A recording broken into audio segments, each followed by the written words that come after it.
नमस्कार, मी श्वेता आरस। पावसाळा सुरू झाला की निसर्ग आदिवासींवर प्रसन्न होतो। फक्त पावसाळ्यात मिळणारी शेवळी, कोळी भाजी, करडू, दिंडी, रानटी, कंटोळे, वास्ते या रानभाज्या शाकाहारी खवय्यांच्या जिभेवरच्या चवीची असते। आदिवासींच्या पोटाचा प्रश्न सोडवते। या रानभाज्यांमध्ये कंटोळी या रानटी फळभाजीला मुंबईकडे ही मोठी मागणी असते।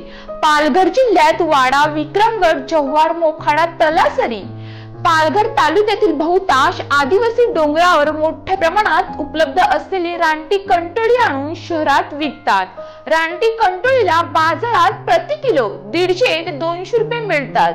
कंटोळीची ही फळे कारल्यासारखी कडवट असली तरी चवदार असल्याने ग्राहकांकडून यास मोठी मागणी असते। पावसाळ्यात शेवळी, कोळी भाजी, करडू, दिंडी, शीण या रानभाज्या विकणे हा आदिवासींचा प्रमुख व्यवसाय असतो। पालघर जिल्ह्यातील विक्रमगड, जव्हार, मोखाडा, तलासरी, डहाणू तालुक्यातील बहुतांश आदिवासी डोंगरावर मोठ्या प्रमाणात उपलब्ध असलेली रानटी कंटोळी आणून शहरात विकतात। पहिला पाऊस पडल्यावर 10 ते 12 दिवसांनी कंटोळीची वेळ येते।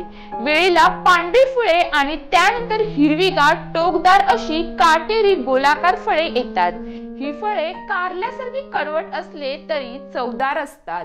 भाजी मंडईत तसेच रस्त्याच्या कडेने या रानभाज्या पाहावयास मिळतात। तुम्ही पाहत राहा विकास समाचार, ध्यास ग्रामीण विकासाचा। नमस्कार।